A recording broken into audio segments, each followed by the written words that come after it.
We recorded this conversation on Friday, October 13th. It was less than a week after the horrific terrorist attack on Israel. Since then, the humanitarian crisis in that region continues to escalate. We know we can't predict the state of world events whenever it is that you're listening to this show. But what we will always be committed to is doing our best to lead with compassion. Hello, everybody, and welcome to the Radical Candor podcast. I'm Kim Scott, and if you hear an echo, it's because I'm in quarantine in an echoey room. And I'm Jason Rosoff. I'm Amy Sandler. Quarantine is it a state of mind, a place, a location? It is my garage. All right, I'm Brandy Neal. Are you sleeping in the garage, Kim? I am allowed outside, but not into the rest of the house. You have a bedroom and a bathroom in there? There is a bed, actually, which Jason recently used. It's lovely. Yeah, not with me, obviously, with Jillian. And this was before I got COVID. Yes. And there is a bathroom right in the room right next to this. So I'll hold my breath and go into that room and close the door and use the bathroom and then hold my breath and run back into the garage and stay here. That's what I'm doing. If I was going to have to quarantine, it really wouldn't be a bad spot. Yeah, you're right. I'm making it sound bad. My garage is a lovely place to work. Yep. And since you can't see, there's the beautiful orange, yellow, purple shelves. Kim, are those even the right descriptors of the color? I'm sure they have like fancy names. Yeah, no, I think it's orange, yellow, and it's kind of, I wish it were purple. It's maroon. It's a little maroon, yeah. Recently featured in the New York Times, Kim's beautiful room. Bookshelves. Yes, actually, that's true. We can put that in the show notes if you want to see these shelves. Kim, Jason, it's Friday, October 13th, 2023. We wanted to get together and have a conversation about what's happening in the world, how we are each feeling, and in the spirit of seeing how we might be able to be helpful for our listeners. Yeah, and what is happening in the world is that violence is erupting in Israel and Gaza, and we have struggled as a team to figure out how to respond, what, if anything, to say. Yes, and I think the hard part for me as a person who bears a Jewish name and is of Jewish heritage, like it's very complicated to figure out even how I feel, let alone what I should do. I feel like Amy and I had a good conversation earlier in the week, and what I realized was I had some protective hesitation at the beginning of the week in like even looking at what was going on.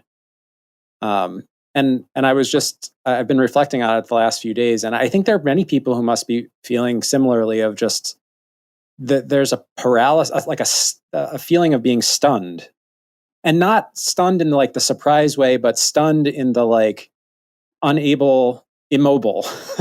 Yeah. Like it feels like I had the sense knocked out of me. You know what I'm saying? Like if you've ever fallen and hit your head really bad and like nothing quite makes sense anymore, that's what it feels like.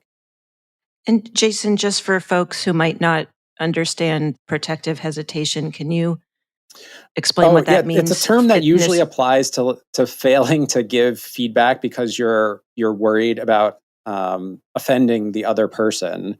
I was feeling it toward myself. Like I was feeling afraid of like engaging too deeply for fear of like traumatizing myself. Like that was my fear. Like the closer that I looked at this, the more traumatic it was going to be. And between being sick at the beginning of the week and feeling like I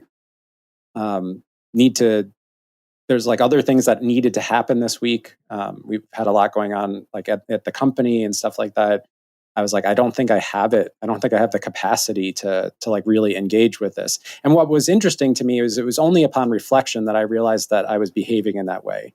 I didn't consciously realize I was protecting myself. I was only like in retrospect looking at my behavior and being like, oh, I'm behaving differently than I think I normally would. And Amy, how has, if you're comfortable speaking about it, how has this week felt for you? I mean, that is a really, that is the big question.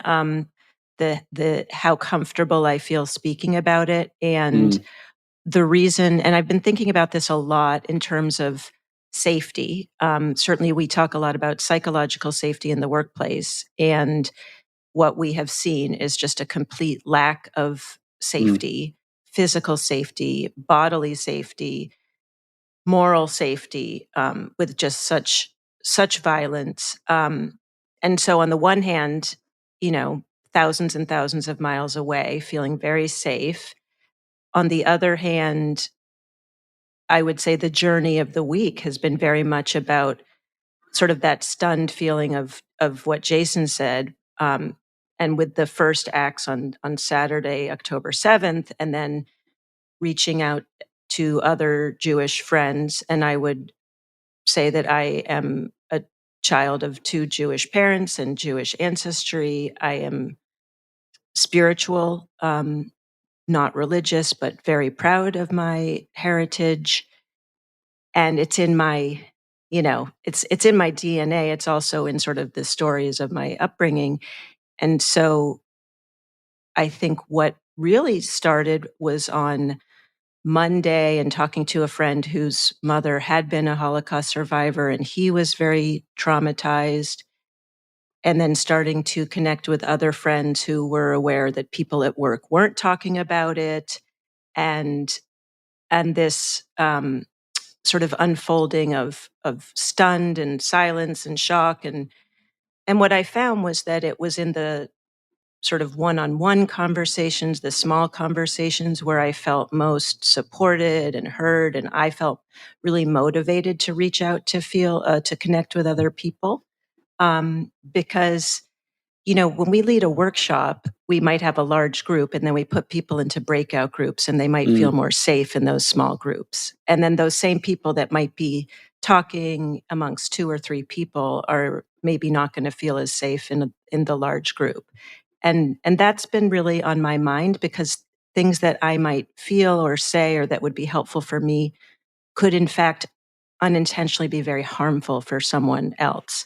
And as someone who cares deeply about suffering for all people, for all innocent children and families everywhere, the idea that me processing my own experience might in some way harm someone else gives me a lot of pause. And so I think what I'm holding is, how can I kind of honor my own experience, honor the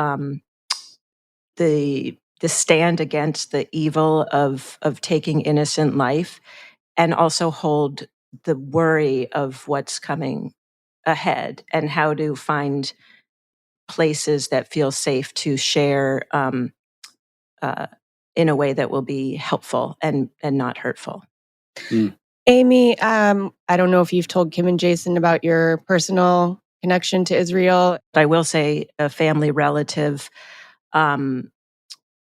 who I had reached out to, he spent much of his life in Israel, and he was sharing how it brought back 50 years ago when his wife was wheeling their baby on Yom Kippur, and he was a physician in what was then a civilian hospital that then became a hospital where he had to manage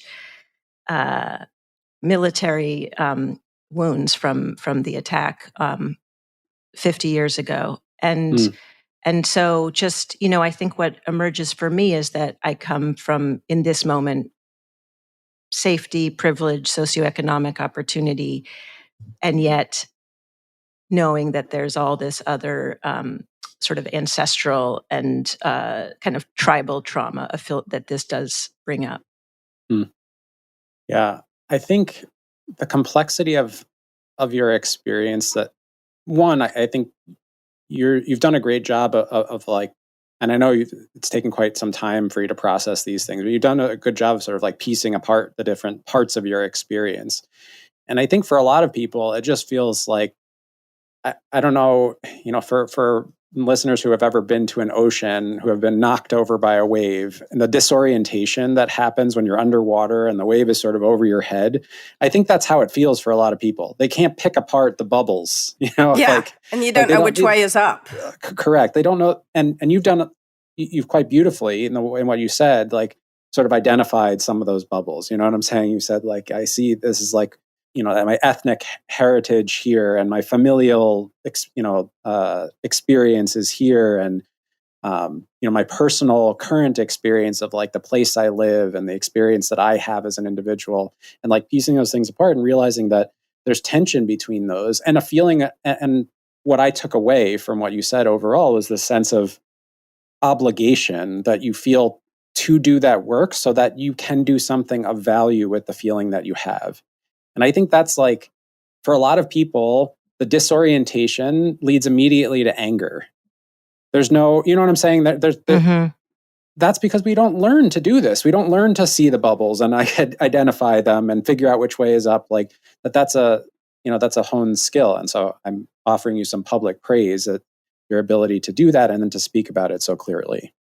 Yeah, well, thank you both for being willing to share, because I think there's also almost like a generational trauma.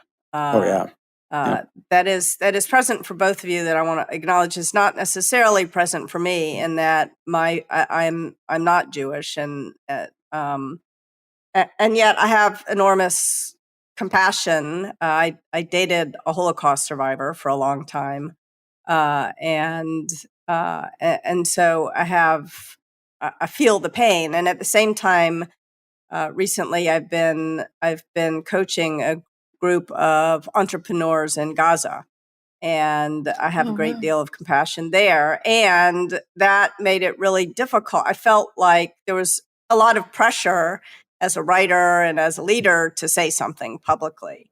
Mm-hmm. And I sort of got angry about it, actually, because I felt like there was nothing I could say that wasn't going to hurt somebody. Mm-hmm. And all I wanted to do was provide comfort in the moment. And I really wrestled with it for several days. And finally, I thought about sort of how I felt when a relative called me right after 9/11, when I was living in Manhattan, and started to rather, before she even checked in on how I was doing and how I was feeling. And someone close to me I had just found out they had died in the plane that crashed into the Pentagon, and this person who I really love, actually, started in on a critique of U.S. policy, and it was so hurtful that intellectually I didn't even necessarily disagree with her, but emotionally it just felt so horrible. And I realized that there was pressure on me to make policy proclamations that I just don't feel like I have standing to make. And so I tried to write something that was compassionate without, but it's very difficult to do that without sounding both sidesy, or, mm-hmm. It's like a real, and I think leaders are being called upon to make these kinds of proclamations in a way that's not really helpful. Like I felt like I could spend a ton of time working on it and have no impact. Mm-hmm. And it's not that I don't care, but I want to, we only have so much. All I have really is time. That's what I've got in this life. And so I want to make sure that if I'm going to spend time on something, it has impact. I don't want to waste it. And so that's kind of what was going on for me.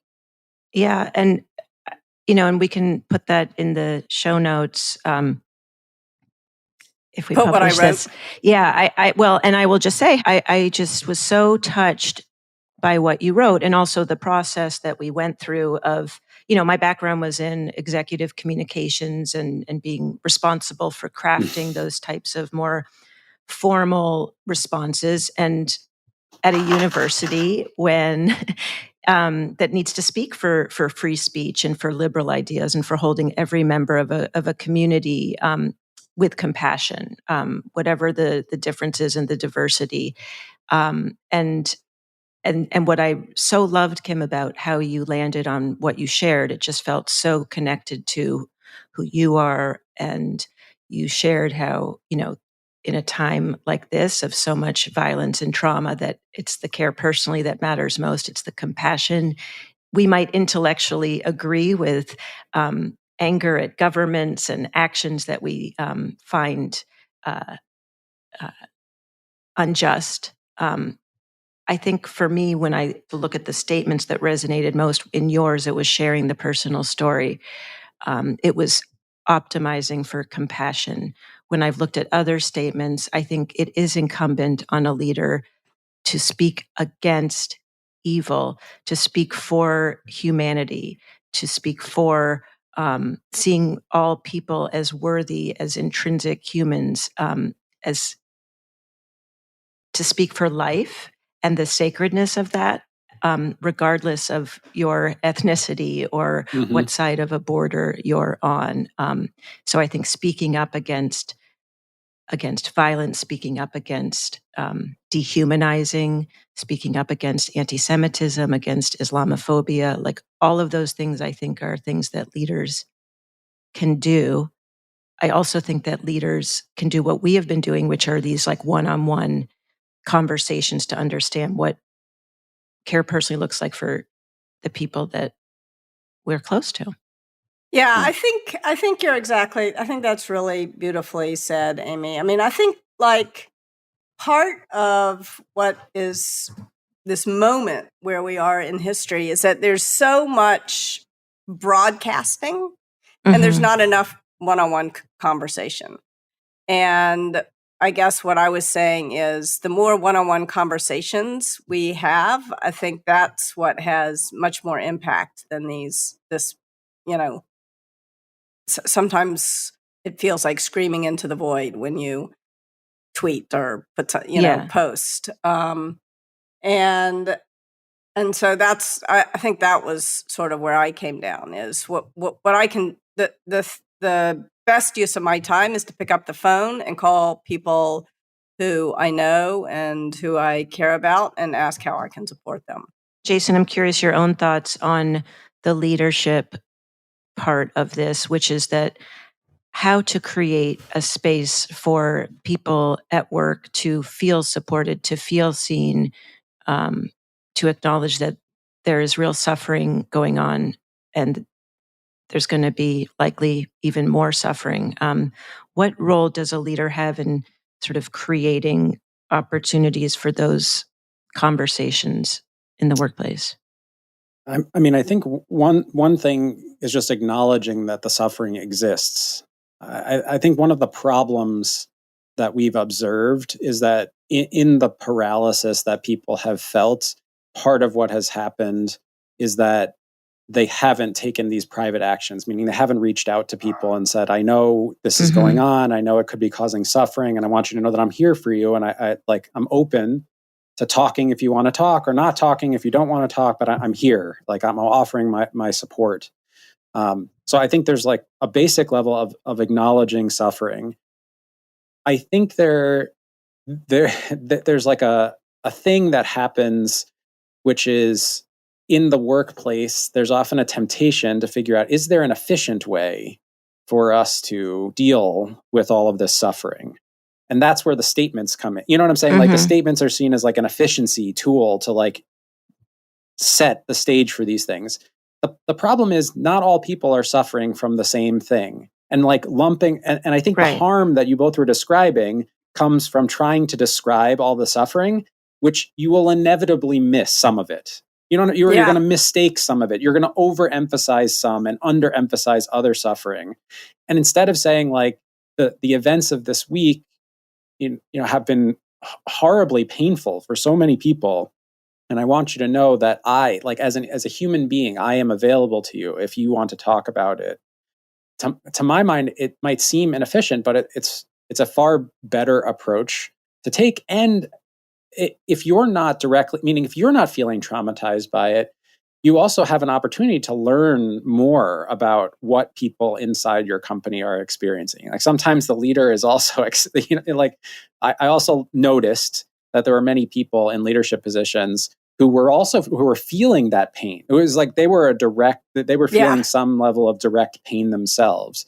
And so maybe they couldn't hold that space. And so I think the other obligation of leaders is to look around and to say, maybe I would normally, lean on our CEO to lead this, but can I pick up some of that slack? Can I be the one who's like taking on some of this communication because he or she or they are feeling particularly vulnerable or harmed in this moment? But I would say like the temptation to try to deal with these things efficiently is only going to is going to perpetuate harm and trauma. The care personally is the thing that matters, and there's not always an efficient way to show that you care. Yeah, and honestly, relationships are not efficient. Like, right. You say this all the time. And that's one of the wonderful things about relationships. Like, efficiency is absolutely the wrong measure of a relationship. I think that it's one-on-one. You can only have so many of them, and they're, I think, the most wonderful thing in life. But if you try to measure them in terms of efficiency or try to scale like human beings don't scale and relationships don't scale, we shouldn't try to make them scale because then they're no longer relationships. I mean, AI scales. I do not. Yeah. And I will say that when I look at sort of what's gotten me through this week has been these just really heart-opening one-on-one conversations, and it's motivated me to check in on a lot of people. And there is a lot of suffering and not to sort of what we were talking about earlier, not being able to even identify all the pieces. I'm curious, Kim, you felt the frustration as a writer and sort of a public figure of needing to maybe put something on the page. As a leader, it's a very small team, so you actually are able to have one-on-one conversations with us. If you were at Google or at Apple or one of your previous roles, like how would you be thinking about that, or how would you advise folks who are in large organizations if people are feeling that silence is maybe landing in a way that my suffering isn't being seen? Yeah. Well, I mean, I think as a leader, you're responsible for everyone's suffering on your team. And often people are suffering in different ways and for different reasons. They're suffering on opposite sides of this conflict. And I think that is very difficult for a leader. And then there's pressure, I think, on leaders to make policy statements almost. And CEOs are CEOs. They are not in the State Department. And they're not necessarily qualified to make policy statements. So I think that the important thing is to focus on compassion for the people who work for you and to figure out also how to help people work together.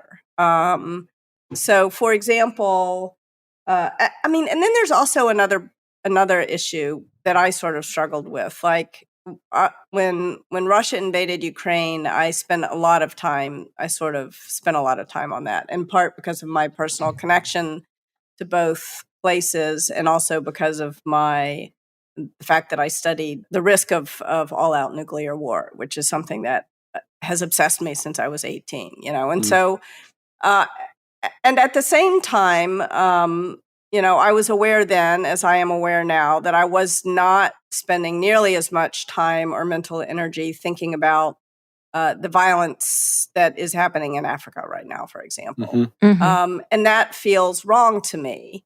And so how leaders can reconcile all these different things. Like it feels, I think, a little bit like if you make public proclamations about certain atrocities and not others, then that feels wrong.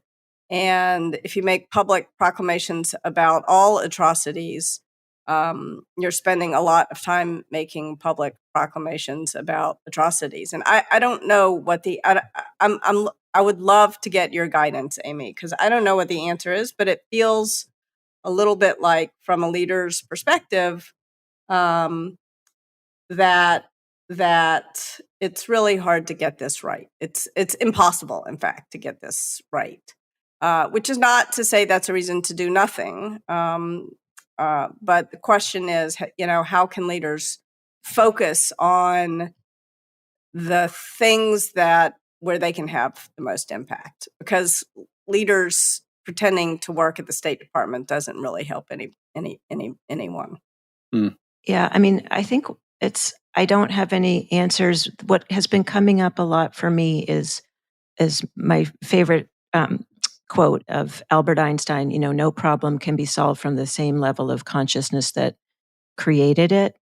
And when I look at just, on a day when I just am feeling there's just even more suffering and pain ahead and heartbreak in Gaza after the heartbreak in Israel, and I just feel so almost overwhelmed by it, that I feel like for me, what I'm focusing on is, after having kind of managed my own emotional process and acknowledging that, is how can I help? And to your point, how can I be most helpful? And how can I focus on sort of the world that I want to see of compassion and of bringing in everyone's voice? And one way that I think that I like to do that is through, and Kim, we talked recently about stories, but is through poetry. And I was reading this morning, I had participated in a poetry workshop last year with Naomi Shihab Nye, who's a famous, and I believe Palestinian American